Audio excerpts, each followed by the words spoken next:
नरेश मीणा की सख्त चेतावनी, न्याय नहीं मिला तो करेंगे हाईवे जाम। तो फिर अगर रोड जाम करनी पड़ेगा तो कुड़कुड़ चलेगा। नमस्कार, आप देख रहे हैं भारत रफ्तार और मैं हूं आपके साथ खुशी। राजस्थान के 12 जिले से एक ऐसा मामला सामने आया है जो पुलिस हिरासत में मानवाधिकारों के उल्लंघन की गंभीर सच्चाई को उजागर कर रहा है। रानी बड़ौद गांव के मंदिर के निर्दोष पुजारी सत्यनारायण गोस्वामी के साथ किशनगंज थाना क्षेत्र की रामगढ़ चौकी में पुलिस कस्टडी के दौरान कथित तौर पर हुई बर्बर प्रताड़ना का मुद्दा अब सड़कों पर उतर आया है। आज धरने स्थल पर पहुंचे नरेश मीणा ने प्रशासन को गांधीवादी तरीके से चेतावनी दी है, लेकिन साथ ही ये साफ कहा है कि अगर न्याय नहीं मिला तो रोड जाम से लेकर जेल यात्रा तक हर कदम उठाने को तैयार है। आइए इस मामले की गहराई में उतरते हैं और जानते हैं कि आखिर क्या है पूरा घटनाक्रम। ये मामला किशनगंज विधानसभा क्षेत्र के रानी बड़ौद गांव से जुड़ा हुआ है। सत्यनारायण गोस्वामी, जो स्थानीय हनुमान मंदिर के पुजारी हैं, को कुछ दिन पहले एक मामूली विवाद में रामगढ़ चौकी में ले जाया गया। परिजनों का आरोप है कि हिरासत के दौरान पुलिस कर्मियों ने उन पर लाठियां बरसाई, गाली गलौज की और शारीरिक मानसिक प्रताड़ना दी। परिणाम स्वरूप पुजारी की हालत गंभीर हो गई और उन्हें अस्पताल में भर्ती कराना पड़ा।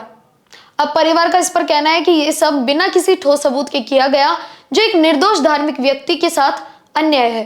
गांव वालों ने इसे पुलिस की मनमानी का करार दिया है और मांग की है कि दोषी पुलिस कर्मियों पर एफआईआर दर्ज हो। इसी को लेकर आज दोपहर करीब 2 बजे नरेश मीणा धरना स्थल किशनगंज पहुंचे। उन्होंने 12 के पुलिस अधीक्षक को चिट्ठी लिखकर रामगढ़ चौकी के पुलिस स्टाफ को तत्काल सस्पेंड करने और प्रताड़ना करने वालों पर कठोर कार्रवाई की मांग की है। धरना स्थल पर सैकड़ों ग्रामीणों और समर्थकों की मौजूदगी में नरेश मीणा ने कहा, अगर गांधीवादी तरीके से बात नहीं सुनी गई तो रोड जाम करनी पड़ी तो वो भी करेंगे। केस लगा तो जेल जाने की तैयारी भी है। अगर पुलिस की लाठी चली या पुलिस की गोली चली तो सबसे आगे छाती नरेश मीणा की ही रहेगी। अब नरेश मीणा का ये बयान न सिर्फ पुजारी को न्याय दिलाने की ठान लेने वाला है, बल्कि पूरे क्षेत्र में पुलिस सुधार की मांग को भी जोरदार तरीके से उठाता है। वो बार बार जोर देकर कह रहे हैं कि ये केवल एक पुजारी का मामला नहीं, बल्कि हर उस निर्दोष नागरिक का मुद्दा है जो पुलिस हिरासत में असुरक्षित महसूस करता है। नरेश मीणा ने स्पष्ट चेतावनी दी कि अगर 48 घंटों के अंदर कार्रवाई नहीं हुई तो वे रानी बड़ौद गांव में पुजारी से मिलेंगे और बड़ा आंदोलन शुरू करेंगे, जिसमें नेशनल हाईवे जाम करने से लेकर एसपी कार्यालय का घेराव तक शामिल हो सकता है। तो चलिए आपको उनका पूरा बयान सुनाते हैं।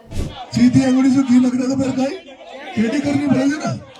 अगर शांति से काम नहीं हो, गांधीवादी तरीका से काम नहीं हो और प्रशासन ने अपनी गांधीवादी तरीका से बात न सुनी तो फिर अगर रोड जाम करनी पड़ेगा तो कुड़कुड़ चलेगा। ये माता बना चलेगी। फिर केस लागेगा तो जेल जानी पड़ेगा। कितना आदमी जेल जावा कर तैयार है। अच्छा गलती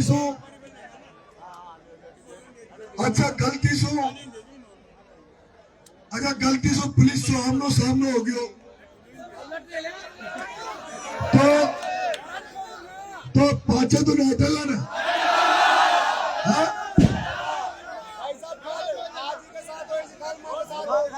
पीठ तो नहीं दिखाओगा ना। हाँ? नहीं दिखाओगा, पक्की बात है। भगवान सामने मंदिर है, पुजारी के लिए लड़ाई लड़ रहे हैं। जो वादा करो ईमानदारी से करो। हाँ? अच्छा, कल केस लाग जाओगे, अगर लाठी चार्ज हो, कोई घायल हो जाओगे तो कोई न्यू तो नक्के को हमारे नरेश ने मरवा दिया। हाँ? नक्केगा ना। मैं जहां कहीं भी आंदोलन में जाता हूं, क्योंकि हमारे मामा का फर्क कोई नहीं। जैसे आप हो वैसे ही मैं हूं। एमएलए बन जाता तो एक प्रोटोकॉल होता,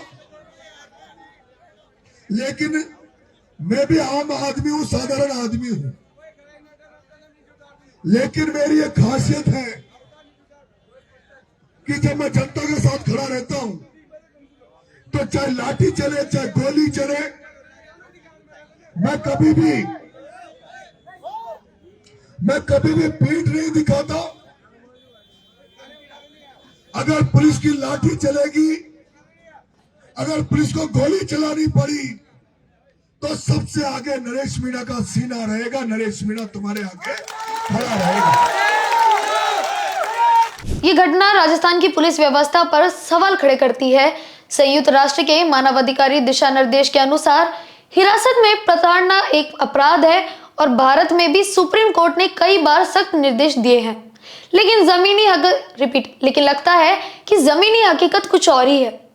क्या प्रशासन जागेगा या ये आंदोलन और तेज होगा? आपकी क्या राय है हमें कमेंट्स में बताएं और बने रहें हमारे साथ।